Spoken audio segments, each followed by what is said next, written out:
Party constitution is the beating heart of any party, right? is. Yeah. But that is a hard solution. I don't think it's You're still trying for the negotiation. yeah, I don't think it's needed for Malay politics. Malay politics is about marwah, save face, air muka, Yeah, right? yeah, yeah. So I think this is my personal reading. Things will be like how Pak Lah had happened before, willingly stepping down. So there must be some situation or scenarios that would compel Tan Sri Muhyiddin to rethink what he's doing now. Okay. But if we want to go down this path, then we are looking of giving him a graceful exit. And not just him, because it's one thing for Muhyiddin to step down as one person, but now you've got a whole, an army behind him. So what will be the olive branch to Azmin and his camp in order for that to happen? Because if that doesn't happen, I think your civil war does not end. That's why it's important to meet and negotiate in Supreme Council meeting. I thought negotiations happen outside. Outside, it can Not happen. in the formal meetings. Yeah, but you need, for example, you need to be transparent to the elected members. Yes. The problem is now those who are running the show are not elected by the party members. But this is your party constitution. You're right. Hi everyone, I'm Rajiv and welcome back to the next episode of Are We Okay? And today we are missing Peter, but we have Tricia here to co-host today's show, and we have a very special guest. One, Ahmad Fayhsal, our MP for Machang from Bersatu, and Perikatan Nasional is here today. You want to say hi to everyone? Hi everyone. Thank you, Rajiv. Thank you, Tricia. Hi everyone, glad to be back in this studio, and today I'm not a guest, but I'm accompanying Rajiv over here as a co-host. All right, so one Ahmad Fayhsal, or Mat Jagan as you're commonly known. Well, which name do you rather go by? Oh well, they call me Waf. Waf, yeah, they Waf, do. Yeah. So maybe let's start off by introducing yourself. A lot of Perikatan national politicians are probably not well known in the English-speaking media and not well exposed, and maybe today might be the start of changing that. Yeah. So welcome to the show. Thank you for spending time here. And I know you've been on a lot of shows recently on the podcast circuit, telling the side of the story of what's going on in Bersatu. But maybe let's start by getting to know you. My name is Ahmad Fayhsal, Ahmad Kamal, born in Kuala Lumpur, raised in Kuala Lumpur. But my father from Kelantan and my mother from Perak. All right. But I grew up here all this while, and recently I had the chance to run in Machang, Kelantan, which is not a safe seat. It is a stronghold of UMNO Kelantan. The incumbent was even currently the chairman of UMNO's Kelantan, chairman of Felcra. So someone is very, I would say, senior in UMNO's politics, one of the warlords in UMNO's national UMNO leadership. So I was an underdog when I fought against him, and back then I was still a deputy Minister of National Unity during Dato' Sri Ismail Sabri's tenure as Prime Minister. Prior to that, I was the Deputy Minister of Youth and Sports. But back then, I was still a senator, alongside Zafrul and others. Yeah. So my background, I'm a chemical engineer by training. I'm junior to Yeoh. She's my about 4 years senior than me in UTP. All right. And also another super senior is IR Khairil Nizam, MP of Jerantut from PAS. So we were all alumni of UTP. Quite a lot of chemical engineers in Parliament. Oh, quite. Yeah, me, Yeoh. And then I did my masters in King's College London, 2017-18, in geopolitics, territory and security as a Kazana scholar. All right. Yeah, so that was it. Okay, that's great. Well, let's start by talking about what's going on with Perikatan Nasional. So there's a lot of news in the last couple of months, starting with your Bersatu AGM, followed by the PAS Muktamar, and a lot of back and forth about who should be the Prime Minister candidate. And it seems like things are not hunky-dory within Perikatan. So what's happening there? Was Muhyiddin never really the PM candidate that was accepted by the whole Perikatan Nasional? Well, I think the discussion about PM's candidate for Perikatan Nasional, according to what we have been listening to and from the leaders of both PAS, Bersatu, are not conclusive yet, in the sense that there are different policies set by the component parties, especially PAS. Because PAS is the largest party in terms of number of seats in Parliament. I think they're also the largest party with membership and branches as well. Agree, you're right. In terms of machinery, in terms of members, even at the ADUN level, at the State Assemblyman level, they are larger than Bersatu, much larger than Bersatu. So I would say they're the senior ones in Perikatan Nasional. But despite that, PAS has always been very pragmatic and very strategic in terms of positioning themselves vis-a-vis the national landscape of our politics. What I mean by that is that PAS know that as an Islamic party, they cannot rule the country alone. They need to be, I would say, supported by more like center-right partner.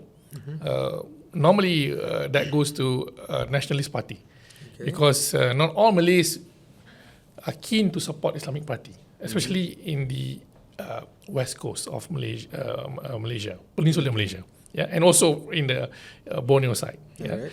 So having Bersatu in the fold helped us to gain more ground in this area. Has proven to be seen in Selangor itself, right? So Bersatu might be small, but Bersatu provide that strategic inroad for PAS, which previously PAS leveraged on keadilan, DAP. And DAP as well. And DAP as well, you're right. I mean, as a DAP guy, I've spoken at PAS Pentas Drama, you know. You're right. So when it comes to the question of prime ministership, PAS is a party that never lobby anyone for that role. Okay. Yeah, because in Islamic politics, the siyasah syariah, it is forbidden for anyone to position themselves in a leadership role. You cannot claim that. That's an interesting point of view. I Yes. don't think many people Understand realize the that. law. Yes, that has been PAS' way of doing things. Can you unpack that a little bit for our listeners who I don't think would be very familiar with religious politics? Yeah. There's a very important saying of the Prophet Muhammad, where he said that, peace be upon him, do not ask for leadership position. If you were to ask for the position, God will not assist you in that position if you get it. But if you didn't ask for it, you don't lobby for it, God will definitely assist you. So throughout the history of Islamic politics, that has always been the rule of the day. You do not lobby yourself to be at a position of power, because power is entrusted by God. Yeah. So in PAS, especially, you need to be what we call tawaduk. Tawaduk means you must be humble and you leave it to the leaders to decide in what they call shura at the high level committee meetings. Yeah. Because there's a lot of deliberation made by the scholars who are not politicians. They are, I would say, advisors to PAS. That's why the one ulama, the spiritual advisors like Ni Aziz and others.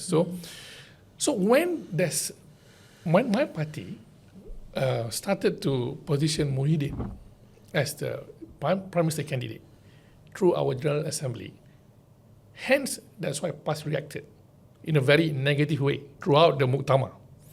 Because it's I would say it's too early, it's premature for Perikatan Nasional to name anyone to be on as a poster boy or even prime minister candidate, because the prerogative of choosing a prime minister belongs to the king, and it depends on the support of the members of parliament. So yes, my party can name anyone, but at the end of the day, it's just academic. So again, as I said, what happened for the past, last month was basically some quarters in Bersatu failed to understand the dynamics of managing PAS as our strategic partner. I can understand and appreciate how you need to be delicate in balancing this. I was part of balancing that for 7+3 years. because they left, but they still stayed in government together. But let's go back to that part, because in 2022, when we went for the general elections, Muhyiddin was the poster boy of Perikatan Nasional, not just Bersatu, but the whole Perikatan Nasional. It seemed that while maybe no one from PAS came forward to say that we endorse him as the Prime Minister candidate, it seemed like indirectly, and it created the assumption by everyone that if Perikatan won, Muhyiddin would be the Prime Minister. And, in fact, Muhyiddin did try to get sworn in as the Prime Minister, and he was quite close to it. Yeah. So it seems like he was already anointed the Prime Ministerial candidate before the 2022 election, or he just assumed it and PAS actually never quite endorsed it. So which is it? Take us behind the curtain, as this show likes to say, as to what actually has been going down. Or has it been a change of mind recently that he was the candidate for Prime Minister, but now we're going to a neutral position? I would say there has been a shift of position from PAS side on the Prime Minister candidacy of Muhyiddin. But as far as I could recall, I was the youth chief of Bersatu and also the deputy youth chief of Perikatan Nasional Youth. Yes, being the chairman of the Perikatan Nasional, Tan Sri Muhyiddin is seen as a natural choice for Prime Minister candidate for Perikatan Nasional. Although there's never been a black and white endorsement from at least my party will endorse him because he's the president. But yes, from definitely. the PN side, no quite endorsement. Not quite endorsed. Just an indirect endorsement because the posters all went up. Yeah, which to me is fine because you don't hard sell it. To be frank, in 2013, it was also the same case. The PAS didn't quite endorse Anwar to be the Prime Minister candidate for Pakatan Rakyat, but he was the poster boy. He was the poster boy, yeah. Yeah, I mean, I was going to say that obviously DAP, your party, and PKR have had a history and experience of dealing with PAS as well. And so actually my question to you would be, if this is the position that PAS takes with regards to not putting itself forward as a leader, not wanting to assume that kind of leadership position, then wouldn't it be the case that PAS will never actually name a candidate right ahead of the election, which may not sit very nicely with among some voters who actually want that kind of transparency? I would say maybe more so the case within the urban, say Klang Valley voters. They want to see show us who it is beforehand, right, so that we can put our pangka on the ballot. But if what you say is true, then we will never actually see that. So how do you square that against, say, voter expectations? To me, the art of Malay politics is you just show, you don't tell. All right? How did PAS show their so-called options of being number one or number two in the government? Basically through first, definitely through the senior leaderships of the Perikatan Nasional. Most obvious one is definitely the appointment of opposition leader, because de facto, opposition leader is somewhat like a shadow prime minister, right? That has been what Tricia and Ibrahim has been playing all this while. Yeah. Secondly, of course, PAS always put forth the best of their talents in terms of, for example, young technocrat like Dr. Samsuri, Dr. Sri Taqiyuddin, even among the scholarly class, Tuan Ibrahim, and also the underdog would be Dr. Sri Sanusi, who hasn't made inroad to federal yet, but their presence speak volume about PAS talent, depth of talent. We have the exco from Kedah, Professor Dr. Halim Hilman, So PAS is never short of talent in that aspect. Just that they just wouldn't name anyone specific to be the number one, because that's how they are. But you can always read in between the line. Who's who that PAS would like to see in Putrajaya. Yeah. Okay, so basically the urban voters need to learn how to read between the lines better. So for all our audience out there that are not familiar with most of the names that you might have mentioned, help them read between the lines. Who do you think PAS is positioning to be, the number one in the next government if you guys win the election? Well, from my own personal observation, at least the two most senior leaders in PAS, at least three, we have to give three of them, would be Dr. Sri Tuan Ibrahim, Dr. Idris Ahmad, and also Dr. Samsuri Mokhtar, the Chief Minister of Terengganu.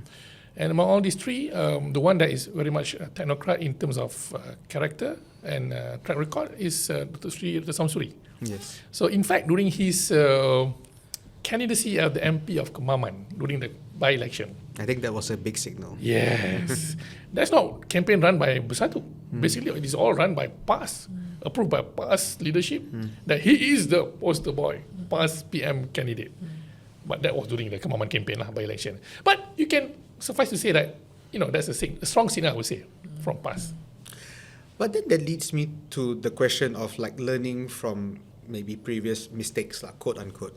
So we saw that the first time the leader of the opposition wasn't the leader of the party was Ismail Sabri. Yeah.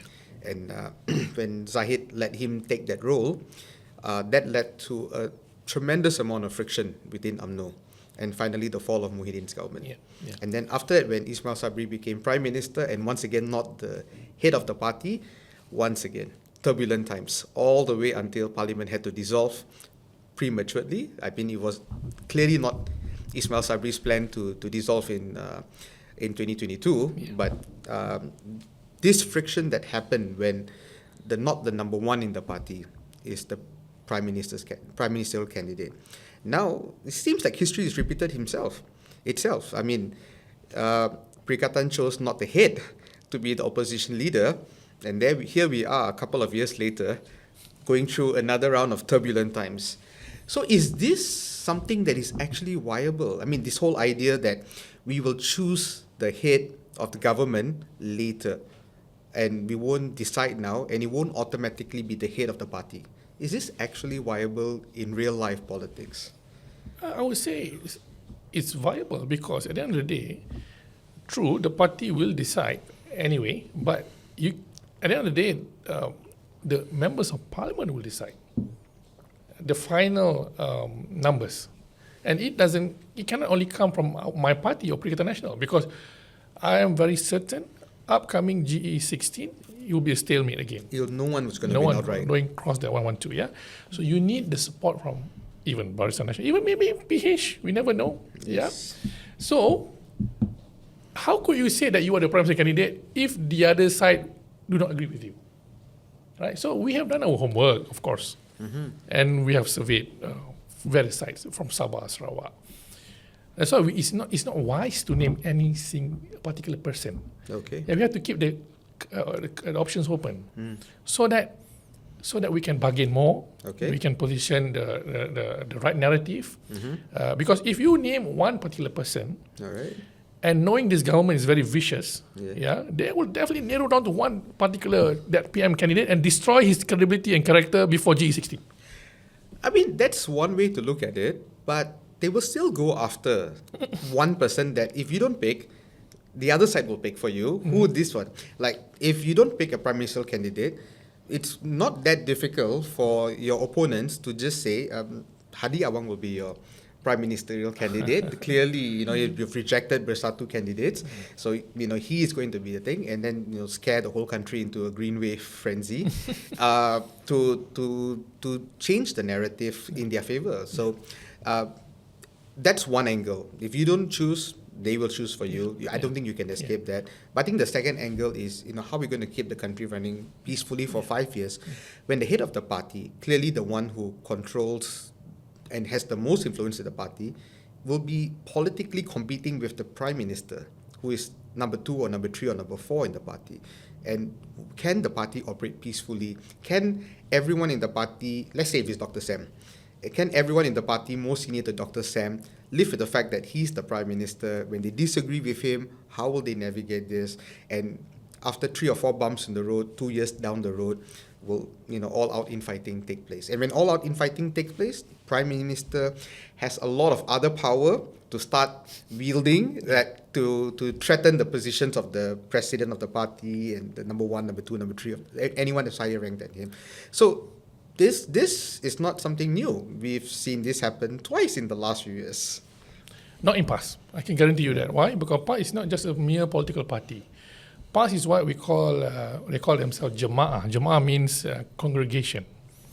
And the president of the party is like an imam, like a spiritual leader as well. So, and he has himself, Tan Sri Tuan Guru Abdul Hadi Awan, declared he will not be running for prime ministership. That's very clear. Although he's the president of the party, number one. Yeah. So PAS leaders and members know very well what discipline is all about in politics. So whatever decision made by the leadership, that's final. The only way is for you to execute. Different than my party. Okay, my party, things are more egalitarian, but now a bit more authoritarian because of what happened to me and others. But suffice to say that Perikatan Nasional is basically a coalition that is balanced by PAS, Bersatu and Gerakan. And hopefully next round, I don't know, maybe MIC coming on board. It seems Looks quite certain. Imminent. Yeah. So it will be like a new, I would say, consociational politics of 21st century. The new BN. The new BN, yeah. I have one last question about this issue on the prime ministerial candidate and so on. So, taking all the things that you have already said, the fact that PAS is actually the senior party, it has the larger number of members of parliament, but that it appreciates the presence of Bersatu as a centre-right party and so on, it kind of like moderates their role. How would Bersatu and PAS actually come to an agreement as to from which party a candidate, I won't say the candidate, will be coming from? You know, and is that something that the two parties will actually have an agreement on? I mean, you don't have to say the name, and also the name is not going to be explicitly mentioned, as we now know. But in terms of like, from which party is this individual coming from? Is that something that is agreed on explicitly? Okay, there are things that I cannot divulge in public. Sure, I understand. But suffice to say, let me be more, I would say, coded. Hamzah Zainuddin's position as opposition leader was basically fully supported by PAS. Yeah, not my party. My party did not name him as the opposition leader. Okay. It was PAS. I was there when the decision was made. It was quite a surprising decision anyway. Because we thought that maybe someone from PAS. So when PAS nominated him, how did Bersatu feel about it? I mean, okay, how did Muhyiddin feel about it? But how did the whole of Bersatu feel about it? I said, during that meeting, I could sense there was a surprise feeling among Bersatu top leadership. But since Hamzah is someone that I would say has delivered and performed as a Secretary General of Perikatan Nasional, he is well liked by everyone, by PAS especially. So it wasn't a problem. Sorry, just go back a bit. Was there an expectation that it was supposed to have been Muhyiddin? No, back then because he was facing court charges, right? So he voluntarily opted out from this. And even in the meeting, I remember, he gave PAS the first right to appoint. So that was what PAS had decided.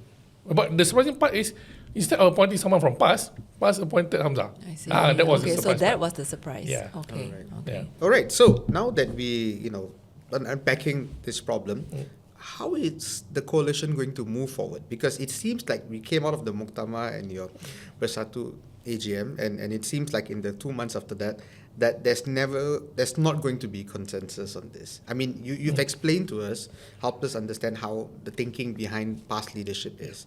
But clearly the thinking behind Bersatu leadership is not the same. Yeah. So is there a way to move forward, or do you see that this issue is going to be a big drag on Perikatan as you face the next 1 to 2 years before the elections? No, I think we have to resolve it by end of this year after Sabah by-election. And I think PAS had given a lot of signals and cues, especially from the president himself, saying, for example, for PAS, we want Prime Minister candidate who is 70 years below. younger. Yeah. Yep, we heard that loud and clear. That disqualify many people, the senior ones. And just enough to get Hamza through the door. You said it. Not senior enough. Tuan Ibrahim also included, part of the below 70 years old. So I would say that's how Malay politics is. You don't really offend or reject it outright. Then you say about integrity, those who don't have court cases. That's also a very glaring signal from PAS. Yeah? And he did not only mention during the press conference, during the Muktamar. He reiterated that during his budget speech in Parliament about a month ago. So, Tan Sri Tuan Guru Abdul Hadi Awang has been very explicit on this. Yes. And all leaders, rank and file, even among the members of Parliament, we understand his cue. Yeah? So, what happened now, even in Bersatu, although the motion was passed by the General Assembly, Yes. but do you think the grassroots is supporting that motion? We don't know. This is where you're here to tell us. What's happening there? Yeah, no. I'm telling you no. The organic support, our position of Bersatu members, are almost similar to PAS. Let's not debate or fight over who should be the Prime Minister candidate. Yeah, when the best way forward is to make sure that the party is getting stronger, more focused in resolving the plight of the people, manifesto, policy issues. Yeah, so that's why when things were going south against me, Dr. Wan Saiful, and few chief divisions, 16 members of parliament signed a letter protesting that against the president. That's not a small number, Yeah, 16, it's huge. more than 2/3. Actually, if counting Hamza and a few others who have not signed, it could reach more than 20. Yeah. But maybe before we get there, because we're kind of jumping ahead into the internal Okay, matters alright, already, right? So just wrapping up like the part of thinking about the larger coalition and the big picture. One thing that a lot of people are saying is that the Madani government is actually very lucky, very fortunate right now because PN is in a mess, right? So there's a lot of own goals being made. So in that sense, Anwar Ibrahim and his coalition doesn't need to do very much to convince people that they are the right coalition to go. So just one last question before we're also gonna ask you about the internal issues. We'll get there, but I guess just to hear about your views on how competitive Perikatan Nasional actually is, given the mess, let's put it that way, the political mess that it's in right now. Yeah, it's okay to be in a mess now, rather than later. Okay. Let the infighting happen now, not in the eve of general election. I see. Yeah. So it's a political process. That's why I'm not, honestly, I'm not that worried. I know things will be resolved. And if things do not resolve, I would say there could be other options for both PAS and us who are not agreeable to the president. Maybe paint us some pictures. What are the other options? Yeah. All right. Never discount the fact that Muafakat Nasional could be revived. Okay. All right. And we should know very well, Barisan Nasional, or UMNO for that matter, yes, they are in the government, but they're not used to be second fiddle. So for those who don't know, Muafakat Nasional was a short-lived coalition between UMNO And PAS. Yeah. Yeah, like forming a Malay majority coalition. Right. This is right after 2018 Yes. election, but then again it was short-lived. Yeah. So that could be an option. And PAS has always been, very pragmatic and proven to be able to run by themselves without any coalition partner. Yes, they have done it many times in history. Yeah, just that PAS, since they had become part of federal government during our time as government, so the members and the leaders, they know that it's better for them to be in the federal government next round. So I'm very certain that PAS will not throw away the chances to be in the federal government, given the fact that they will be the largest Malay party. They will be the largest. I can guarantee you that. Sure. They will increase the number of seats. So by that argument that you mentioned, playing second fiddle is it's a conclusion that UMNO has to accept. Now, Whichever side it goes with, it stays with Anwar or it goes back to Muafakat. It will always be second fiddle for the coming election. Yeah, I agree with you. Maybe, but who will provide a better deal? Do you think anyone can give Zahid a better deal than he's getting today? I cannot answer that, but I believe there will always be options for Zahid and UMNO. Given the fact that I think the grassroots within UMNO, the way when I surveyed, they're also not happy with the current setup, because I think it's better for them to be in the muafakat arrangement. So there's been a lot of talks about this at the grassroots level.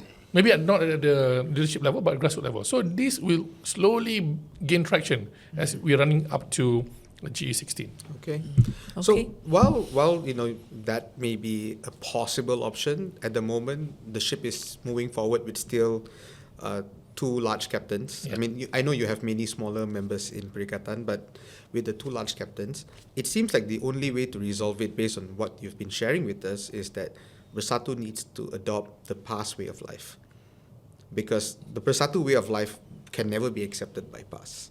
So the only way it looks like you can move forward is for Bersatu to make peace with itself, that let's just move forward as one big Perikatan. Let's find a way to make a manifesto. Maybe let the two presidents launch the manifesto together, and we all collectively agree to hammer out who will be Prime Minister only if we win. Yeah, that could be a possible way forward for the current mess. But you see, PAS had made quite a major decision during the Muktamar, during the General Assembly, where the motion was passed by all wings and all the, I would say, delegates, that PAS must lead Perikatan Nasional. Meaning to say, PAS must take the helm of the chairman. Yeah. And PAS, as PAS has stated many, many times, they would like to restructure how Perikatan Nasional being run. For example, the creation of Council of President. So all the senior leaders will be upgraded to that level, more like an advisory level. The Executive Council will be run by the Deputy President, where Hamzah and Tuan Ibrahim will play a prominent role there. So maybe that's what PAS wants after this. Okay. And they should trash that out in a Supreme Council meeting of Perikatan Nasional after Alright. Sabah. Yeah. And then, so maybe like the last question before we end this section on Perikatan Nasional is that, if that is what happens after going through the next 1 month plus of your negotiations, because Muhyiddin was very optimistic, we will solve it within 1 week after the PAS Muktamar. It's been many 1 weeks since then. You're optimistic it'll be solved by end of the year. We wait and see whether that will be the case. Yes. But if the trajectory is what it's showing, it looks like the signal is very clear. PAS taking charge of Perikatan. PAS and everyone else have to come to the agreement that we name the candidate after the elections. Yes. I think that leaves the impression on all our listeners that there's a very, very high chance, if not an absolute likelihood, that it will come from PAS, this future Prime Minister, should Perikatan win and form the government after the next election. So we are basically telling the country that basically it looks like whichever way you analyze the situation, it's unlikely that PAS changes its stance to say, okay, we agree Hamzah will be the Prime Minister candidate, or we agree Muhyiddin will be the Prime Minister candidate. So that means basically we're looking at a PAS, not sure who, but someone from PAS to be the PM candidate. I beg to differ. If really PAS wants to put his leaders as the number one candidate for prime ministership, then PAS shall make the move by reshuffling the opposition leader. They should claim that post, and within the period of 1 or 2 years before GE16, at least the rakyat can see themselves what kind of PM candidate that PAS would like to have among their leaderships.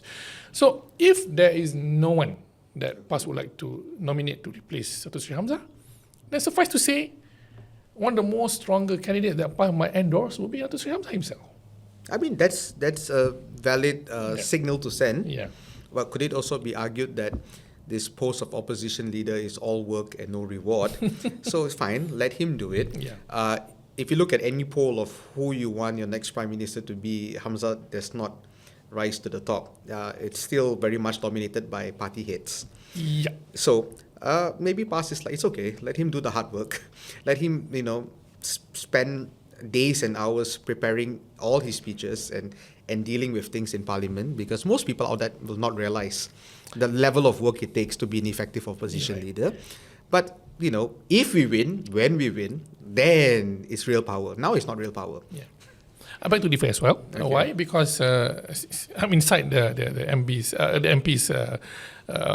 meetings and everything. I can assure you that one thing good about PAS, they are not greedy. Okay. Yeah, and they are pragmatic. Okay. They know that if one thing that Tuan Guru Abdul Hadi is very consummate politician, in the sense that he learned the mistakes from the Muslim Brotherhood in Egypt, the An-Nahdha from Tunisia, who whenever this Islamic party rose to power, they will be dethroned by deep state, by the CIA, all sort of revolution. So PAS knew this very, very, very well. So PAS would not repeat the same mistake done by the other Islamic parties. In fact, PAS is the most successful Islamic movement in the world in modern era. No one has ruled a particular polity as long as PAS in Kelantan, for example. Okay. So knowing that, and I've known PAS leaders, they know how to navigate the palace as well. Kelantan Palace, Terengganu. And now they've been exposed to federal politics, they know also how to manage the Istana Negara. So looking at this, which I cannot say explicitly what happened behind the scene, I can assure you, PAS will not push hard if they know that if the candidate from PAS would cost them Putrajaya. They'd rather be Second fiddle in federal government Yes. than not be in federal government. Yes, you're right. And so I think that it seems to be affirmed by their actual nomination and decision of choosing Hamza as the opposition leader. So that's an interesting takeaway, I think, for all of Yes. us, right? Yes. That power is the sweeter thing to obtain as opposed to It's being interesting what the the number conclusion one, that Tricia right? has made out of it. All right, I okay. think we have covered quite a bit of ground. Sure. We're talking about Perikatan, its relationship between PAS and Bersatu. Let's take a break, and we will return to talk about Bersatu and what has happened to you and your suspension. So we'll see you back in a minute. Hi everyone, welcome back to this very special episode of Are We Okay? So now we've spent a bit of time talking about Perikatan, what's going on between PAS and Bersatu, but I think there's also a lot to unpack of what's happening within Bersatu and whether Bersatu is in troubled waters or it's just a temporary blip. So Tricia, what do you think? Do you have something that you'd like to ask our very Sure, special guest here to get us Thanks, started? Rajiv. Yeah, I think we had a long appetizer. Now we're in for the real meat, the juicy part, right? So thank you, Waf, for, if I may refer Yes, to you please. as that, for joining us, right? And I think we heard a lot earlier on about the coalition, about Perikatan Nasional, how Bersatu and PAS work together, how one influences the other. But really what's been in the news recently is all about the infighting, right? So there's a lot of turbulence that's happening within Bersatu itself. So don't you even need to bring in PAS into the picture. Help us to make sense of it. Like, what is the source of this party infighting within Bersatu? And of course, how are you involved at the heart of this? Well, you're right. I would love to believe that we are not in troubled waters. Rather, it's just a storm in a teacup. Yeah, I hope so. And it's a normal, I would say, challenges facing all political parties. Just that how you resolve it. So unfortunately, Bersatu's way of resolving this is not well done by the leadership. I don't see the need to sack or suspend MPs and chief divisions over internal matters. Yeah, by right, all these issues should not happen now in the midst of state election in Sabah. So it boils down to the issue of how you manage difference of opinion in the party, which was not well managed running up to our General Assembly. So the main contention that made us all being suspended or sacked was due to a grassroots movement among the chief divisions of the party who would like to send like a notice to the president, or they call it SDs, by saying that there's no need of coming up with a motion to name prime minister candidate. during General Assembly of Bersatu. That was the root of the cause actually. Yeah. So things happened during the General Assembly. So scuffle broke out because some of the chief divisions stood up and openly saying or denying the claim made by the president when he was reading his his speech. So that, and all hell broke loose. And since then, the leadership has been using the disciplinary body to do, I would say, inquisition. Okay. Inquisition. Right. So, but before the inquisition part, so these the chief divisions, so the division chiefs, were they the large majority of the divisions throughout the country? Like, what's the percentage like? I mean, like, I think we want to know how representative they are, right, of the entire party. During the height of the issue, more than two-thirds had already, I would say, put their names on the letters, like a memorandum, stating that they disagree with naming any particular person to be the prime minister candidate. Yeah, because taking into account the dynamics in Perikatan Nasional at the moment. Yeah. Okay, and by doing so, they're sending a message that they don't agree to put, when they say don't agree to endorse any individual, what they're actually saying is that they don't want Muhyiddin to be placed as the individual named.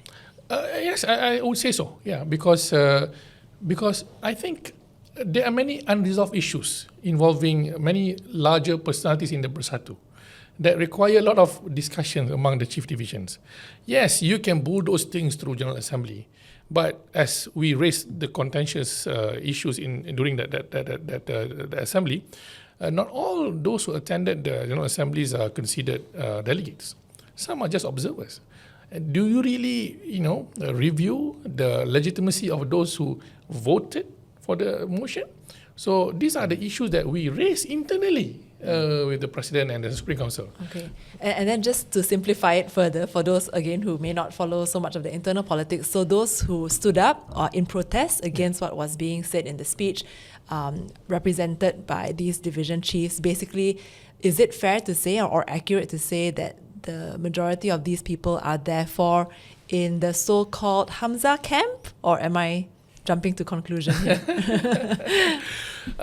Well, you can put that in a crude way, Sure. But actually there's no such thing as Hamza scam, Muhyiddin scam, Azmin scam. There are those who basically believe in certain way of doing things in Bersatu that would safeguard the larger interests of Perikatan Nasional. One thing for sure, most of our grassroots leaders among the division chiefs acknowledge that PAS is the larger party, that we must be more humble in managing PAS as a coalition, although we are the chairman of the party. For example, after Bersatu's party election, there's a change of guard for a few key positions in the party. For example, the deputy presidency. Hamza became deputy presidency, Peja downgraded as a vice president, Azmin was appointed as secretary general. And then, lo and behold, during the Supreme Council meeting of Perikatan Nasional, this key position from Perikatan Nasional were being named unilaterally by Tan Sri Muhyiddin. So, what happened was, actually PAS would love to have a consultation, discussion with Tan Sri Muhyiddin prior of him naming these key positions, especially the Secretary General part. So help us understand then, all of this, how long has these problems been brewing? We knew the problems blew up recently, but has this been brewing for 2-3 months, or has this been brewing for 2 years? No. It started in earnest last January, after Bersatu's party election. Okay. Because there's a reshuffle of so-called cabinet of Perikatan Nasional. All right. Yeah. So I think PAS would love to have more heart-to-heart discussion with Tan Sri Muhyiddin on the appointments of these key positions. So they felt saying that. So they felt that they were not consulted. They felt that they were left out. I guess so. Okay. But I mean, we would assume that the two heads of parties would regularly pick up the phone and talk to each other. If not, meet face to face from time to time. Outside the Supreme Council meetings, outside the formal meetings, just a general open line should exist. I mean, I would assume that. I think a lot of our listeners assume that. Is that not the case? Based on what had happened, I don't think so. Why? What happened after the appointments of these unilateral appointments made by Tan Sri Muhyiddin? Our incumbent treasurer resigned. Yang Berhormat Datuk Seri Dr. Samsuri Mokhtar. So he's the rep from PAS, that PAS name. Yeah. So until today, there's no treasurer of Perikatan National. I heard there's no office as well. No. Was that resolved? No, so still no office. So for those who missed the news, apparently Perikatan was evicted from their office In Publica. in public, and from that few months ago incident until today, there's been no new office. No. No new office. I think this does not bode well for Perikatan's image, wanting to be the government of the day. I agree with you. Well, they may have other things to say about that, about constituency allocations and so on, right, with the government. But that's a different story for a different day. But going back to the storyline, okay, so the storyline, so I think the last thing we were talking about was this inquisition. So just maybe carry on the storyline a little bit, and then we still have to ask questions. Yeah, because to me, the way the disciplinary board conducted the interrogation or the inquisition was basically not professionally done. Yeah, it wasn't. There's no justice being properly conducted. The procedure is I mean, for example, we knew very well 2 of the members in the disciplinary board have conflict of interest with some of Bersatu high-ranking leaders. So we question their... What do you mean by conflict of interest? For example, the chairman of the disciplinary board is the father-in-law of Fayhsal Azumu. Okay. And another guy... And just for listeners... Yeah, those who don't know. Peja, Fayhsal, vice president, which camp is he on? Well, he's definitely... she's supporting the president. Okay, so he's in the president's camp. And so father-in-law is the chairman of the discipline board. Yeah, and then another lady called Sasha, she's working with Dr. Sri Azmin. Okay. Yeah. So as someone who's being accused. And then who else makes up the rest of the discipline body? Because we would imagine if someone to reach a discipline body level should have some amount of seniority within the party, and thus will have relationships, linkages with party leaders for sure. I think that's quite hard to run away with. It's true, but unfortunately, the disciplinary board is not consists of that kind of personalities. Okay. Basically, all of them, 3 of them, were ex-PKR. Okay. Who just joined the party. All right. I would say they're all aligned to Dr. Sri Azmin Ali. Okay. I think those who are not following as well will need you to explain a little bit about why being associated with Datuk Sri Azmin Ali is naturally seen as aligned to one side or the other. So maybe just a little bit about that. Yeah.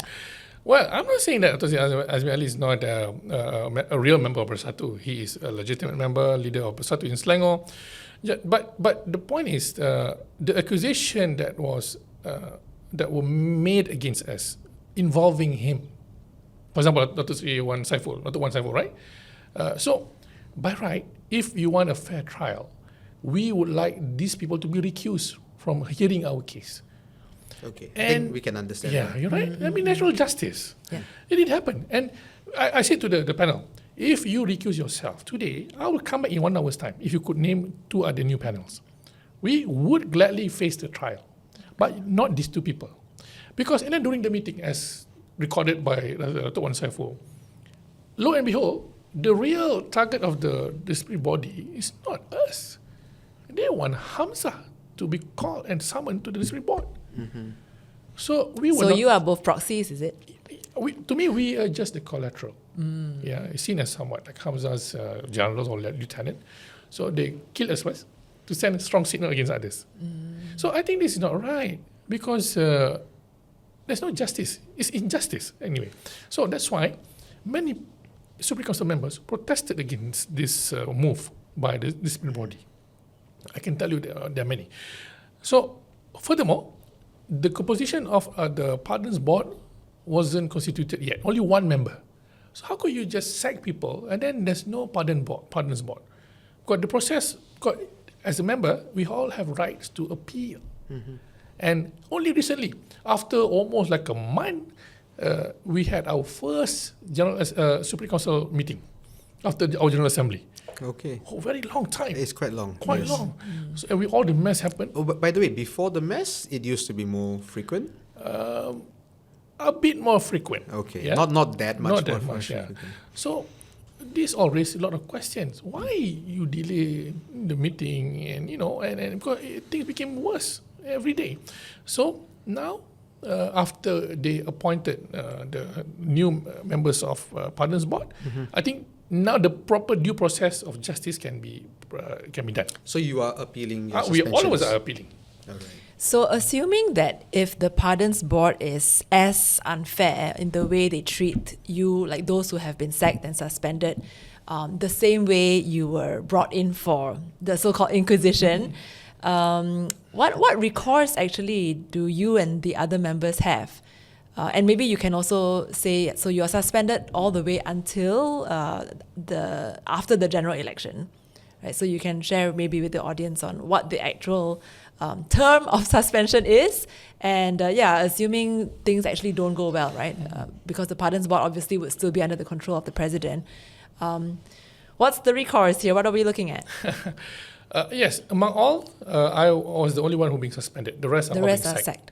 So Dato' Wan Saiful, he is a free man now. He can just go to any other party. Or set up a podcast. Set up a podcast. But funnily, the party hasn't written anything to the speaker about Wan Saiful's. Okay. So he's still sitting with us.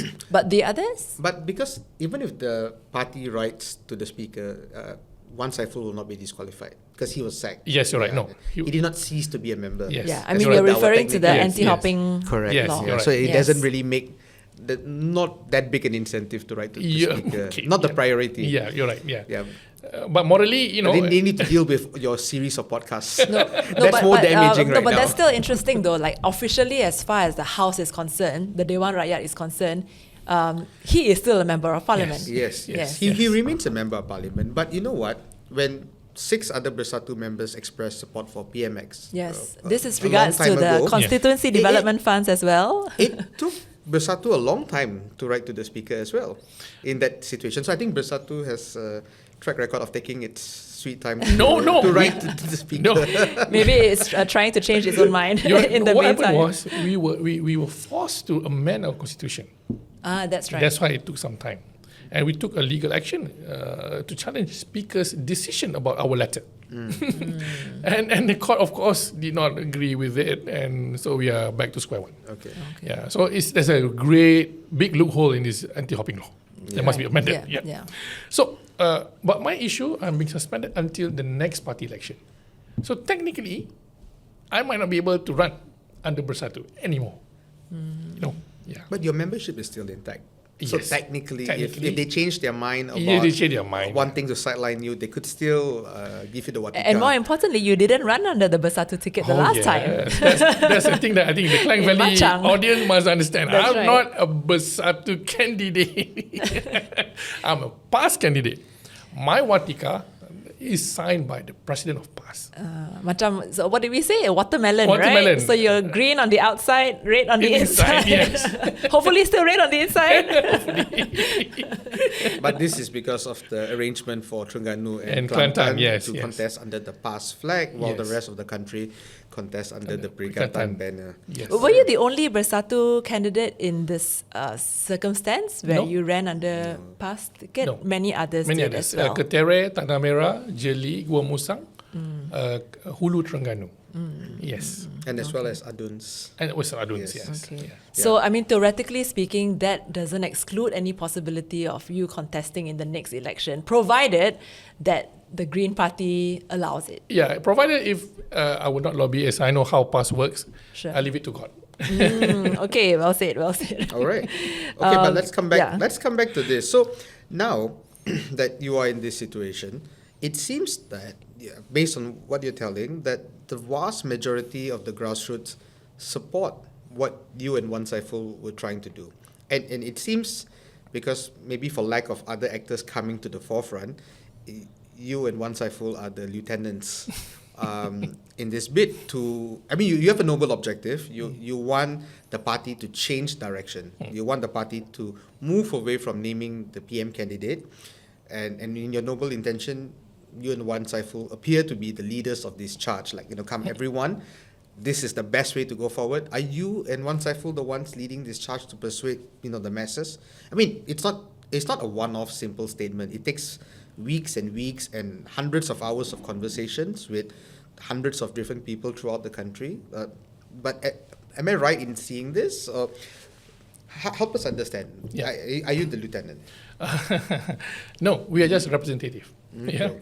Yeah, we don't take orders from anyone above us. Dr. Sri Hamzah did not ask anything about this. This is your initiative. Yeah, he doesn't know. He did not know what transpired. So things only appeared to him after we had collected 2/3 of the so-called support from the division SDs. chiefs. Yes, so-called SD. So SD is because there's no one signing SDs. Just like a support letter. Okay, Yeah? support letter. So no formal No, SD. no. Okay. But Malaysians love SDs, right? Yeah, We right, love yeah. our statutory declarations. So meaning to say you've decided not to go down the Malaysian path Okay, so culture way. no SD, but so you and Wan Saiful persuaded a lot of people, and other people persuaded other people, Yeah. and 2/3 of the party leaders, division leaders, signed the SD, but only asking Muhyiddin to not name the prime ministerial candidate. Yes. Not more than that. Not asking Muhyiddin to step down. No, not stepping down, but there's also another motion, which is to expedite the transition, change of guard. Okay. Which Dr. Hamzah made it very clear during the podcast with the BFM.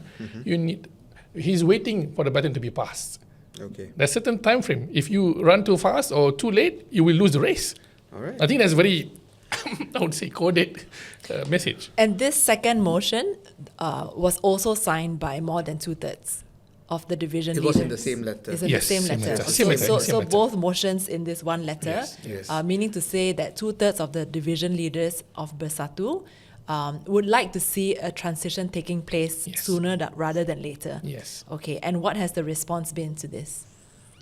We are being sacked and suspended. But maybe let's go back. If the feeling of wanting this transition is so strong, why didn't Hamzah contest the presidency? There was a lot of wishy-washy whether Muhyiddin was going to step down, not going to step down, going to step down, not going to step down.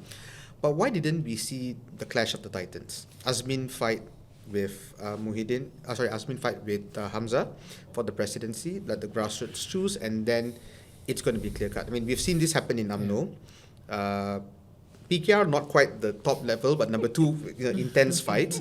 But we see this across all political parties, that there's always an open competition. So, knowing that this is not something that just brewed last month, this is something that has been brewing for some time. Why didn't Bersatu go down that path, have that open competition, legitimize Hamzah's leadership? A deal was made.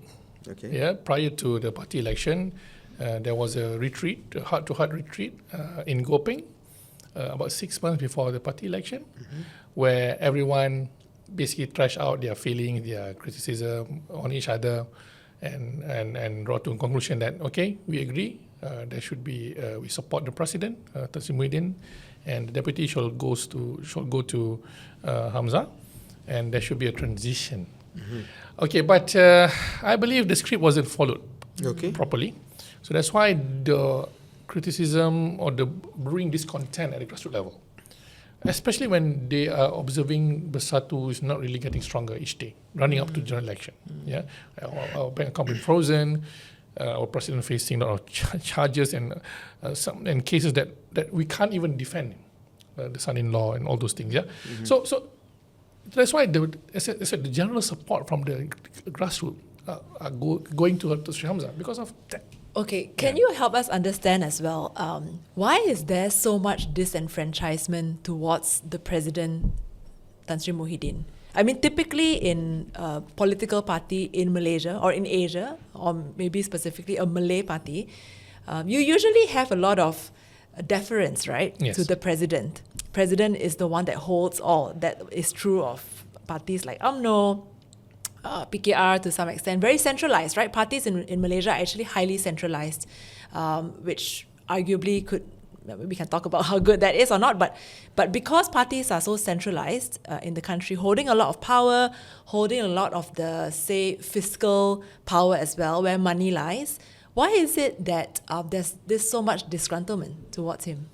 I think Bersatu Islam politics has reached a tipping point where proper channels to raise their grouses are not being given. So this heart-to-heart thing that you had in Gopeng, that was the end of heart-to-heart. Yeah, I would say so. After that, But he was there at this heart-to-heart. everyone Gopeng, were there. right? Yeah, everyone was there. Yeah. Okay, Yeah, so that was the last heart-to-heart. I would say so. Lepas tu, Of course, I mean, we abide to the so-called gentleman's agreement. Yeah. For example, there shouldn't be any the Contest top for the three. top For the five. vice president, no contest. But then the contest happened. Then the contest happened. oh, that, And we found out that Sounds familiar. who arranged this? So who arranged this? Of Bring us course. behind the curtain. Who arranged this? The same people who promised not to contest, which is one of them is Fayhsal Azomo. Yeah, he's and others, because we found out that in certain divisions, the votes are being split according to a certain pattern. So this is again, and then when I questioned this in Supreme Council, suddenly they reprimanded me, saying that no, shouldn't question those who contest or challenge the consensus. I said, this was decided already.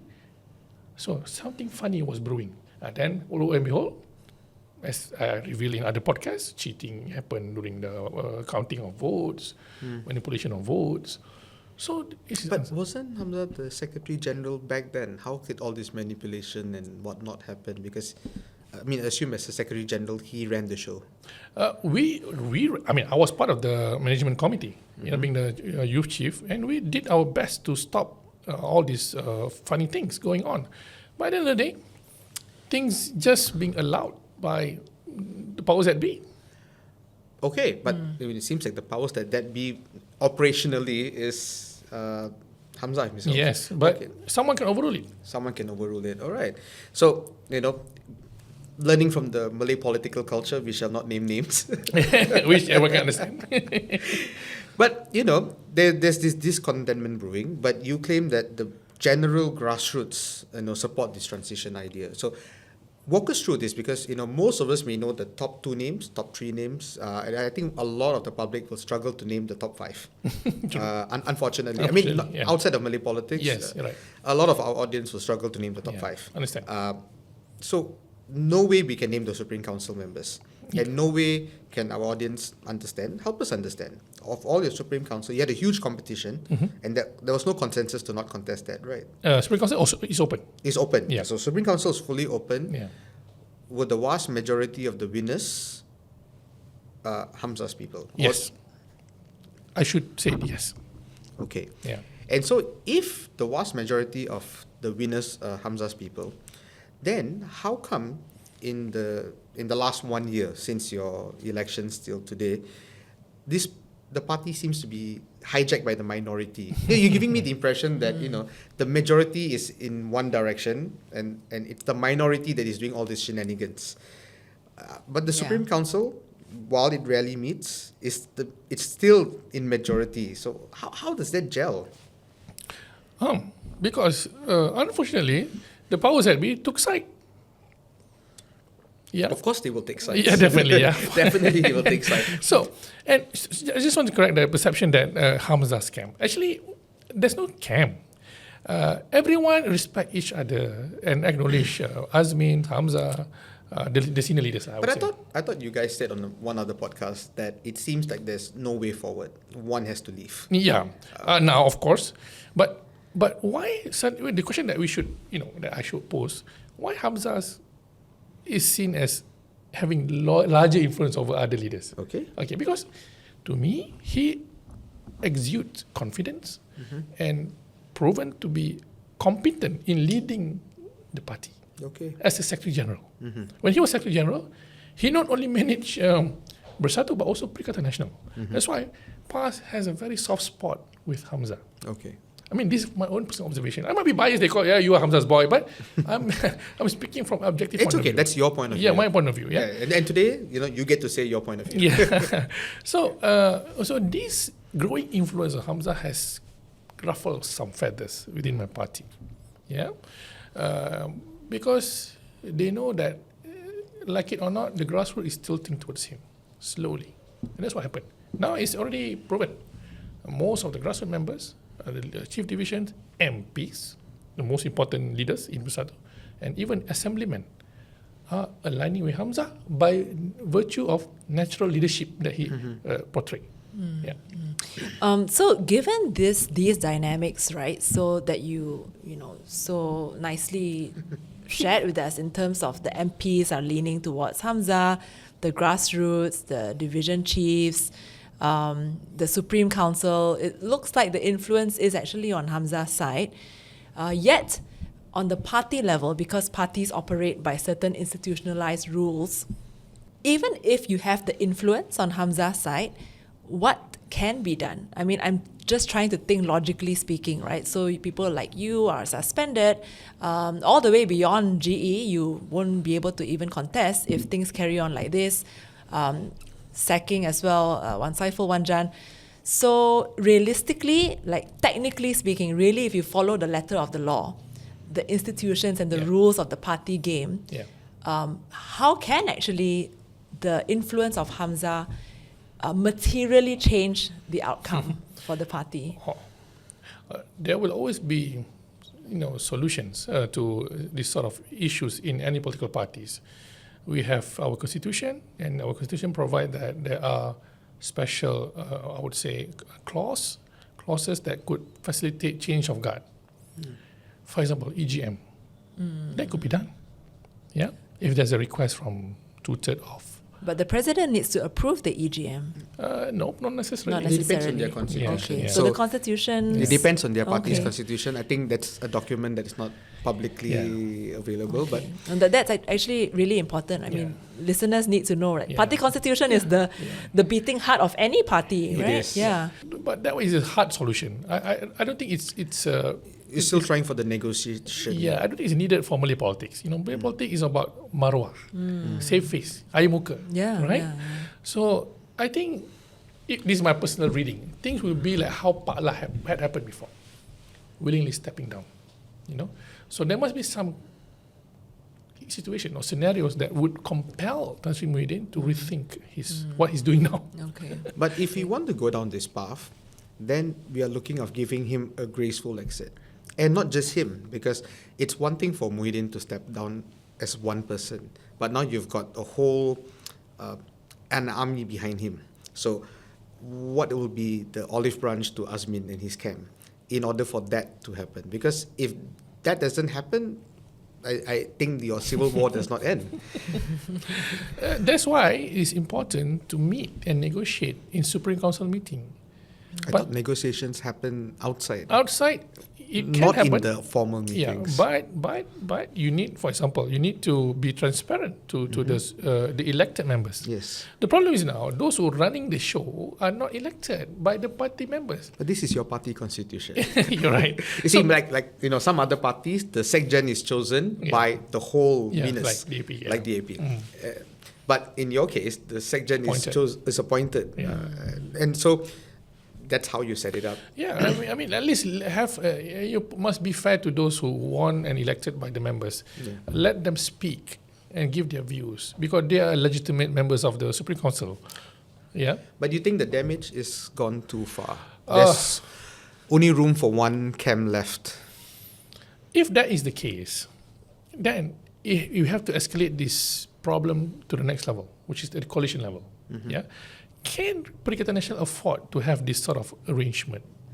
So this is why I believe Gerakan, PAS might need to think whether this arrangement within Bersatu would definitely help our chance to be in Projaya or not. If not, then they have to rethink other strategies. But that's not for me to answer. Okay. And if we look at the situation, do you foresee that there will be a compromise in the next 1-2 months between the two camps? Oh, well, if you don't, I know you don't like to use the word camps, between the two differing ideologies. Yeah. Yes, actually, honestly, when I discussed with my fallen brethren, we can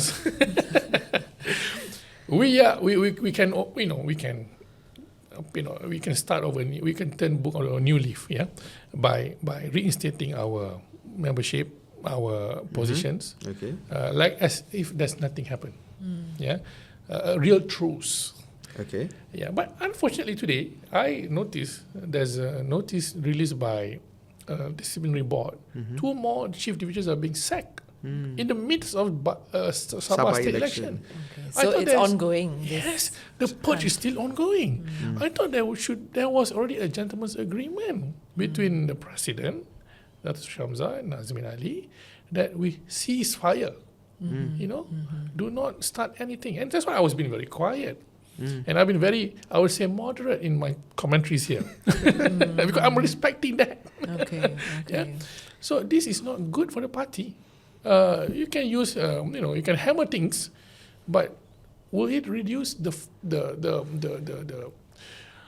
disgruntlement among the members? No, I don't think so. So you're saying the gentlemanly route to resolution is past. It's narrowing and it's slowly closing. Okay, is that the view of the leadership? People who are at the, say, Supreme Council level? Yes, I would say they are very frustrated with the way things are being handled. What is the view of your grassroots? Because it possibly is very different. Grassroots may say that I prefer you over you, and if there's a party election today, I'll vote for you, or I'll vote for A over B. But do they still hope that everyone reconciles? Or do they feel that the grassroots also feel the same way as the leadership feels like enough is enough? This is getting too much. We need to just put an end to this. Of course, grassroots, they do not know much about what happened at the higher level politics. They prefer things to be stabilized as soon as possible. The infighting should be stopped in public, and there should be a real peace deal. Because not always the case. Like we saw the breakup within PKR. PKR, yeah. Also, once again, Azmin and Rafizi. I think the grassroots were pretty much split down the middle. The war was not the war at the highest level. The war was at the highest, the mid-tier, and right all the way down to the grassroots. All the ranting was split. Like, your Azmin's people or your Rafizi's people. There's no I'm both sides. Whoever is both sides is either negligible or cast out into darkness. So, are you saying that's not the case in Bersatu? I think it's still manageable at the grassroots level. Yeah, there's no sharp split. But preferences can be seen. As I said, the chief divisions aligning with Hamza, while the others may be more with the president. Not because they I think those who align with Hamza are those who have understood the real situation. I would say so. Yeah, the dynamics with PAS and But wouldn't saying something like this infuriate the other side? Actually, I also want to point out it's not just these division chiefs, and I think for people out there, maybe names that are actually more familiar to them would be the MPs' names, right? Yeah. Who supported you, Yeah. amongst whom would be YB Saifuddin Abdullah, Yes. YB Mas Amiati. Yes. I mean, these are names who... not small names. Right. So that, I think, lends... I don't know. But to you see- those who are familiar, at least, Yeah. a bit of weight, perhaps. To the, definitely more weight, but there's always a possibility that there's a Sure. disconnect between MPs and the grassroots. Like, MPs may all side with one particular faction, and the grassroots may be on the other side. I mean, look what Sure. happened with Ismail Sabri. Yeah. A lot of MPs With him. were with Ismail Sabri, Yeah. but UMNO grassroots were not. Yeah. So that disconnect can happen. Yeah, I agree with you, but But in this case, you're saying that there is not that disconnect. not as severe as what happened in UMNO. Yeah, not as severe. Not as severe, yeah. Because So you're saying it's quite aligned what we see from the outside. Yes, You know, you're when right. you say the MPs are like 2/3 plus on one side, the division chiefs are Chiefs, 2/3 on one side. It also means like the members are largely also largely, on that side. But does it mean that PAS has a great influence in Bersatu politics? I mean, Bersatu has been a party from day one, having a very clear PM candidate from Mahathir. Then after that, Muhyiddin, 2022 election. You all went in with PM. Ismail Sabri was the PM. So you were very clear that Perikatan was going in with Muhyiddin. Your history of Bersatu is one which is similar to UMNO, very clear cut. There is a head honcho. Yeah. There is someone in charge. Yeah. Now this is changing in the last 1 year. Yeah. It looks like PAS has a lot of influence in Bersatu politics. Well, I wouldn't say I wouldn't put it in that manner. PAS do not interfere in our party politics. Influence, not interference. Influence, yes, by virtue of they being the larger party in the coalition. So, like it or not, they, for example, in Machang, I have to depend on PAS machinery. 90% of my voters are PAS voters. But I must say that this is also very different because in 2018, Bersatu was the smallest of the four parties in Pakatan Harapan. Yeah. And there was no one in Bersatu, from Dr. Mahathir all the way down to the ADUN candidates, the MP candidates. And I worked with the manifesto committees, I worked with the election preparation committees at the federal and even at the Selangor level. I did not come across any Bersatu member that felt like we were the smallest party. We must take guidance from PKR.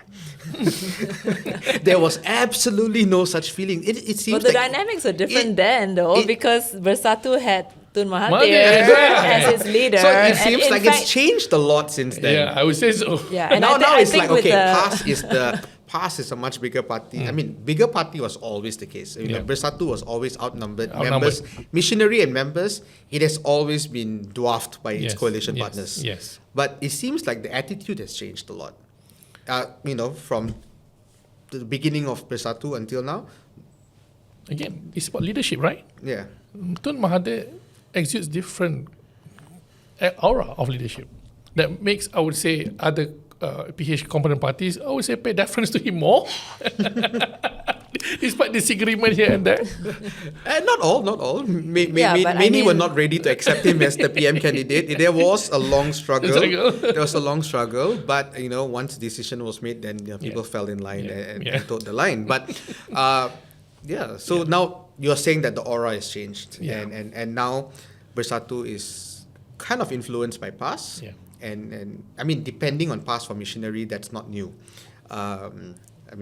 Bersatu has always depended on a coalition partner for the missionary in every election since the beginning. Yes. Yeah, but it's interesting to note that the attitude of thinking, because it's not about one person. We're talking about all your MPs. Yes. The vast majority of your MPs feeling the same way. The vast majorities of your division chiefs are feeling the same way. So it seems the party has made a whole U-turn. Well, I mean, the party has obviously changed. The party has changed a lot. Well, because of the absence of the one central leader of Tun Mahathir at that time, and so I think there's no choice but the party to make this 180-degree pivot. Is this anywhere accurate?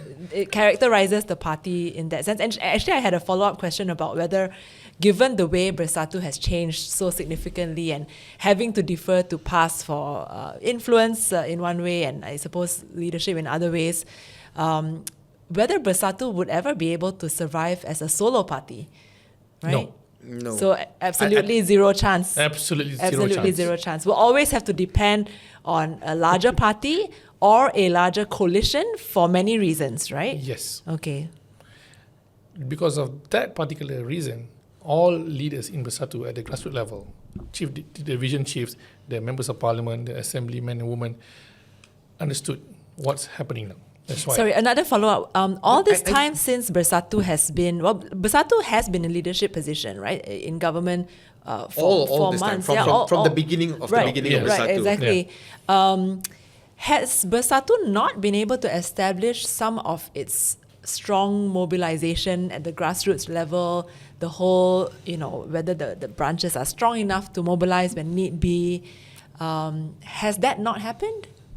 And also because parties in power, we know, in Malaysia, are the parties that take all, right? We have a winner-takes-all system. The parties in power will be the ones that have access to resources, to money, to machinery, and so on. So why did it not happen? Yeah, we are struggling at the moment. As opposition, yes. Compared to PAS, even though they are opposition, they are used to it. Their members will not run. They are very much loyal to the cause. Because PAS is more than just a political party. It's a movement. Yeah, but there's a silver lining. I would say there's an outlier there's an outlier fact in the sense that in Sabah, Bersatu is the one leading the pack. For example, in this state election, Bersatu contested almost majority seats PAS only 5. But that's because it's Because- Sabah. yeah, and, Sabah, and if ever Perikatan decides to go into Sarawak, it'll be the same Same, thing you're again. right. But that's different. That's Yeah. because we're not playing Muslim politics Yeah. over there.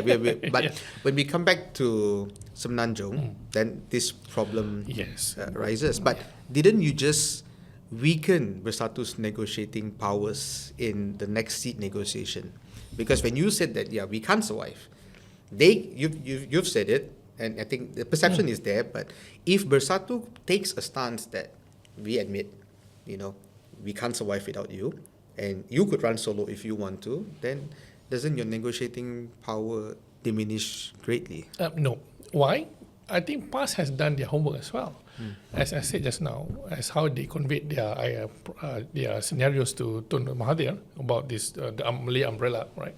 PAS is very certain that without any center-right coalition partner, They can go to they Putrajaya.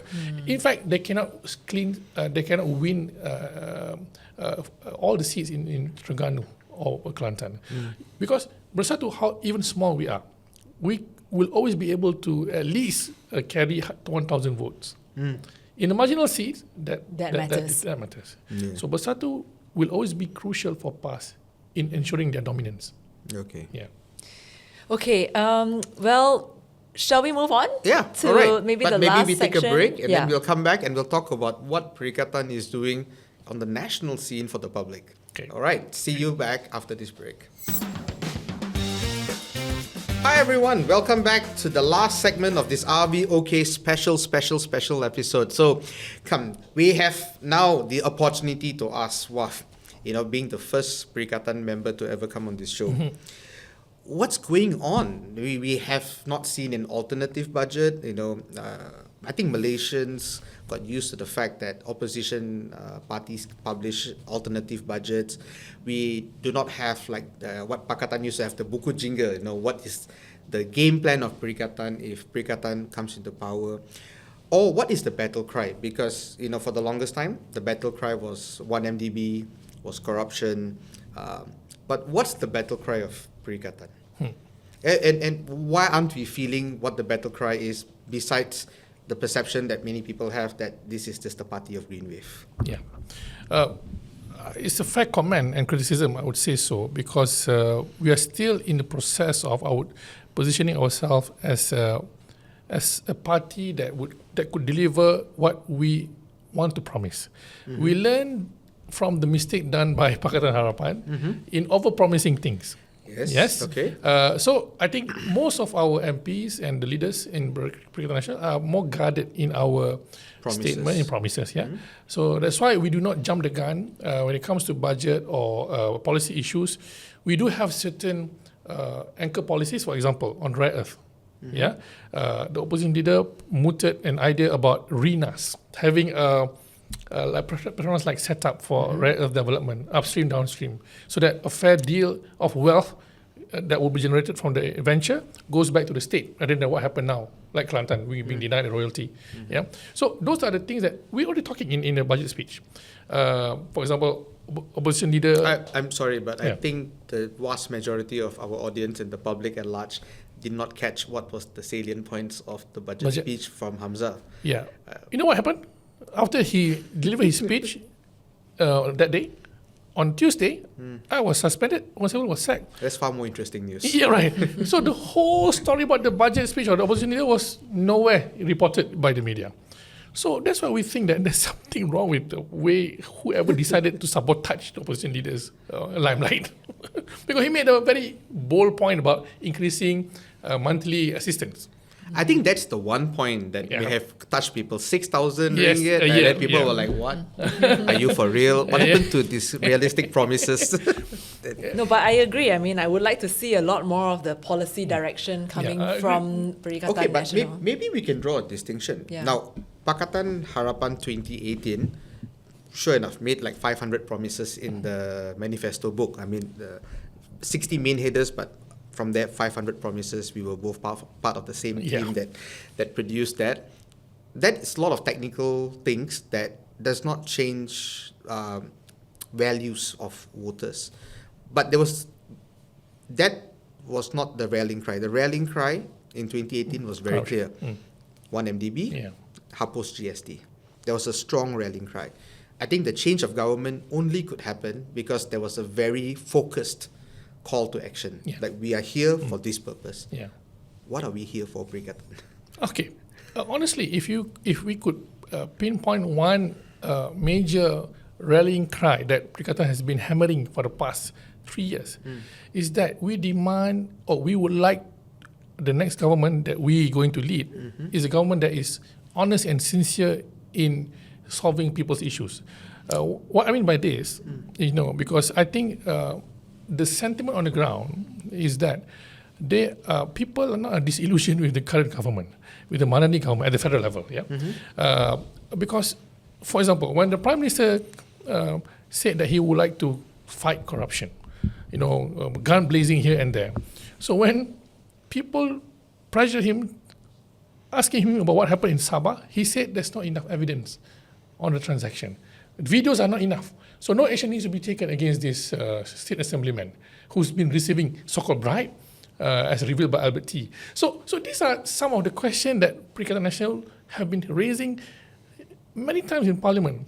And then there are many other issues involving national interests.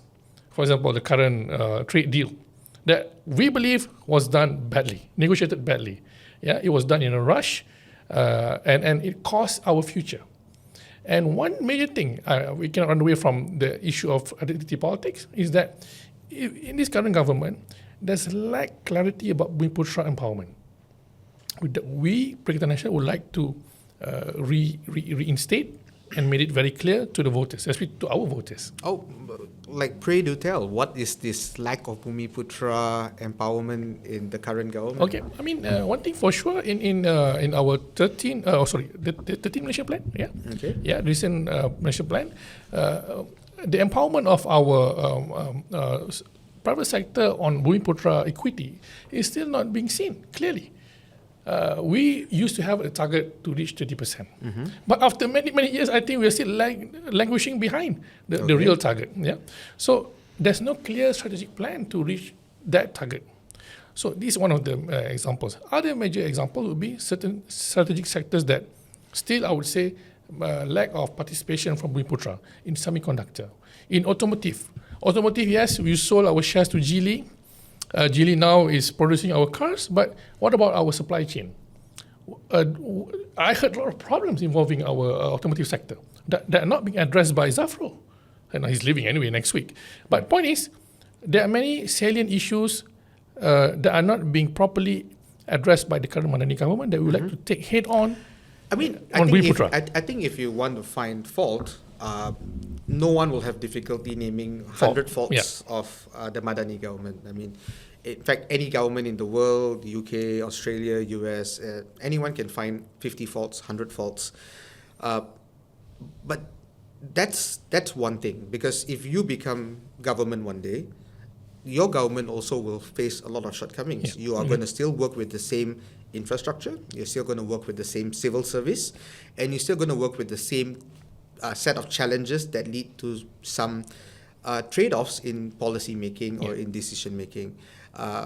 So if it's just based on nitpicking, like, okay, you could have done that better, you could have solved the supply chain of proton vendors better. When you become government, I think when Muhyiddin was PM and Bersatu was running the show, there was also a list of things that could have been done better, to nitpick on. So I don't think we're going to go far in winning elections based on nitpicking, because, to be honest, DAP has been nitpicking at the government for 50 years before 2018 happened. PAS is also, PAS maybe not so much nitpicking, but I think DAP has done an excellent job nitpicking at the government from 1966 all the way to 2018. And that is not, that's one thing. That means you are good at finding fault. We have a lot of NGOs also who can do that. But what is the vision for this country? What you say you want to solve people's problems, but I feel that is too vague a word, because how do you solve healthcare? Do you want to privatize it fully and ask everyone to buy insurance, or do you want to spend more money, thus reintroducing GST to be able to fund that. Yeah, I mean, okay, let's face it, right? Like, public policy is highly complex, and reducing it to these short rallying cries is a very difficult thing to do. It's also a very difficult thing to make the grassroots see what the solution is. And to be honest, I think, honestly, the current government is facing the negative consequences of having rolled back the GST back then, right, under the Pakatan Harapan regime. So if I can go back to what you said, Waf, I think if I can distill it down into two things. One is governance, right? Yeah. So I'm giving you the rallying cry, actually. Or rather, like, reclaiming the governance narrative, right? Because that's what Pakatan Harapan had always championed all this time. Yeah. So one is governance, good governance, and the whole anti-corruption spiel, which, to be honest, the current National Anti-Corruption Plan. It's not a plan. They changed it to something else. But the National Anti-Corruption document is a very watered-down version of the previous NACP. So that could actually still hold water. Having said that, there are some pieces of legislation that I just heard today, actually, that Prime Minister Anwar intends to roll out next year. So let's see. And it includes the Political Financing Act. Let's see if it happens, plus Freedom of Information, Ombudsman and all that. Political financing, I have my doubts about whether it's actually going to happen, but I champion it, so let's see. The one big bucket is good governance, anti-corruption. The other thing is Bumiputra, right? To be honest, I think Bumiputra issues are championed by every government, whether it's a Mahathir government or Muhyiddin government or Ismail Sabri government or Anwar Ibrahim government. Even under this government, I think Zahid Hamidi, as the Deputy Prime Minister, had launched this major Bumiputra empowerment document about 2 years ago. So to say that it's not there is untrue. I mean, how could it strategically do better, right? So what would that pitch be? Yeah. I haven't finished my point. Actually, I cannot speak unilaterally. I have to speak based on what my leaders have spoken. One thing for sure, Perikatan Nasional has this narrative championed by the opposition leader, what he termed as the new national consensus, which is basically focusing on governance, political unity, not just within the parties, but also within regions, Sabah, Sarawak, and Semenanjung. There should be a consensus on big issues that involve people's livelihood, especially access to development and education. So these are the things that the opposition leader has spoken about in Singapore recently at ICES. So he has not developed fully the framework, but he has given some ideas what are the focuses of Perikatan Nasional. On top of what we had always been championing, which Pakatan Harapan also subscribed to it, which is shared prosperity. This framework is still being retained by Perikatan Nasional and has been made as part of the framework for all our manifestos at national level. So we need we plan to detail up the items on the policy level, Bumiputra, fiscal policies, healthcare. But those things are, to be honest, are not being properly done yet by us because of a lot of reactionary issues that we've been facing. Yeah. All right. So maybe on the scale of 1 to 10, 10 being the highest grade, how would you rank? How would you rate Perikatan in terms of having a vision for the country and delivering this battle cry so far? Yeah, okay, 6. Yeah, we are still sorely lacking in terms of articulating our vision because I don't think all the leaders have properly managed to sit down and really think through. I think we responded to the issues, reacting to the issues quite well as opposition in the parliament because we have our own portfolios. Like I'm heading the foreign affairs. Some like Tangga Batu, Yang Muhammad Tangga Batu, Tawan Haji Bakri, he's heading commodity. And he's the real guy who understands inside out about plantation industry. So when he debated in parliament, for example, he really took Johari Gadi to the task. And both are equally good. So we had a very good exchange on policy level on this in parliament. And none of it made the news. But not made it because it's not sensational. Yeah, because technical issues are technical issues. Yes. And I think that was the mistake of the Harapan manifesto last time because it was littered with technical issues that no one cared about throughout the campaign period. Well, a And few they days. only... Yeah, okay. the vast Yeah, majority of the public did not know, all these promises. The NGO world knew it very well, but the vast majority of the public, I would bet you, half the candidates didn't know half the promises. Mahathir himself was surprised at the number of things that, we promised this, we promised Well, that. maybe he didn't see the manifesto before he ran. Now that he's not part of the coalition anymore, yes, he clearly did not see it well enough.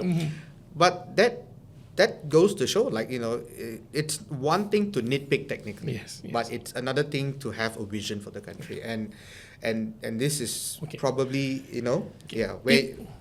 If this is my own personal view. Yeah, if you're the prime ministerial candidate now for, I would love to transcend race-based policies. Oh, I was just going to ask you that, so you read my mind. Yes. Why? Okay, I affirm that identity politics will always be there as part of our political and social fabric. But when it comes to policy making, we can transcend that. It's a matter how you do it, how you skin the cat. Yeah. For me, we do not need to promise total equality in terms of our policy making. What we need to do is to create a new green field of opportunities for all races to be there, to be included in equity making of the sectors. For example, as I said, semiconductor is a new field, which I believe must be balanced with equal representation from all races, even Sabah Sarawak. So the government must allotted some policies, for example, scholarships, grants to certain players with different affinity, with different groups, race or region, to be part of this sector. So if I were to be in the government, I would push for that. Because at the end of the day, success doesn't discriminate based on race or color. We all claim success as Malaysian. I think that can be seen in sports. And as a former Deputy Youth and Sports Minister, I believe in this. Sport has shown us the way forward, how to unite as a Malaysian. We can replicate that in other sectors, especially economy. Okay. Yeah. So your answer is that we can move beyond identity-based politics in Malaysia by transcending it, but not necessarily Abolishing it. Yes, yes. Okay, interesting. There must be a grander vision. I would say Vision 2020 was okay, but was poorly executed. And does the PN New National Consensus adhere to this line that you're taking, or is it still more race-based, identity-based? No, it is. It does. It does. Okay. It does follow what I'm trying to push for. Yeah, because Dr. Sri Hamzah Zainuddin, being opposition leader, his background is in business. So being someone in business, he knows exactly what it takes to succeed. You cannot play racial card in order to be a world-class player. And you can be jago kampung, under certain protectionism. It doesn't fit the current setting to be competitive. So, Perikatan Nasional would definitely not championing archaic version of affirmative action. And that's why I went very hard in Parliament about patronage politics that still being practiced under this current government. Felcra, for example. You give politicians to run the show, and then this politician will reward certain positions to their cronies, and they mess up big time with certain initiatives. So we are repeating the same mistake that Pakatan Harapan had been fighting for past 20 years. So we believe it's time to stop this by properly having a proper governance model where execution plays more important role than just planning. Well, I would really love to see the day any Malay party can get rid of patronage politics, because, Chinese parties, let's face it, in urban areas, you don't really need to play that game, but patronage politics I think you get punished if you play that game. Right. But in the kampong areas, you have to admit that the Malay politics, that's how it's run. So, abolishing it, I'd love to see that. Right. Yeah. No, what I mean here by patronage politics is you must appoint the right person with the job. For example, Johari Ghani. Yeah, he's a politician, but someone who has strong corporate background. So you put him managing any JLCs, definitely, he would do proper job. I give you a good example. My boss, Dr. Hamzah, before he became MP, he was chairman of Felcra. So he revived Felcra after a lot of mess being done by some other politicians. Then after he left the position, things repeated the same thing again, the same problem. So it's all about pointing the right guy at the right place. With the right professional With that experience. professional experience, yes. Okay, I think we got to wrap up soon, but I do have 2 fun questions. Okay, come. that Let's I want go for to the fun throw. questions before we call So, it. one is, if you had any ministry of your choice to lead, which would it be and why? I'd love to be in MITI. MITI? Yes. Okay, so you want to renegotiate the ART? Definitely, that's one of the major agenda. Other is I love international exposure, and I'm a big supporter of Look East policy, and I believe that this is my own personal vision. Okay. If PN comes to power, I would definitely revamp Look East policy to be more robust in our approach with Japan, Korea, and also we have our separate policy on China, because China is a very different player. But Look East policy has proven to be workable, and we need to upgrade that. Previously, it was all about technical stuff, Right. engineering, now TVET, but we need to be more immersive, learning culture, tradition, languages.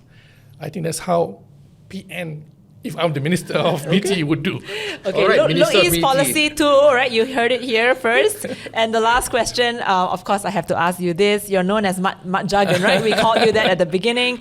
So I want you to share some wise jargon with us. Just give us a book recommendation or 2 for the audience. Well, my favorite jargon is secularization. It is coined by the royal professor, Tan Sri Syed Najib Alatas, who happened to be Dr. Sri Anwar Ibrahim's teacher when he was at University of Malaya. So this term is a jargon term, definitely, which means a historical process where you strip off the influence of metaphysics and religion over people's lives. So it can be found in many of his major writings, and this kind of thinking is central to Islamic politics. So I would say that my recommendation for public to read this is Islam and Secularism by Professor Syed Najib Alatas, and it was published by Dr. Anwar Ibrahim when he was the president of ABIM. Yeah, and many people do not know his this old side of Anwar Ibrahim, who used to be a very staunch Islamist. The original Mat Jargon. The original Mat Jargon, actually, you're right. He's the original Mat Jargon. Okay, well, thank you for that. And it's been a pleasure having you with us. I pass it back to Rajiv. Thank you so much. It's been an insightful conversation. Love having you. And audience, I hope you've enjoyed it. If you have further questions of what's happening in Perikatan and Bersatu, leave a comment, ask away, and let's see if we do a round 2 on this one day to follow up whether these struggles can be solved. But, all the best and good luck. And Yeah, good luck resolving your internal matters as well. We look forward to seeing what happens in the next few months. all right, so thank you, and bye-bye, everyone. Thank you.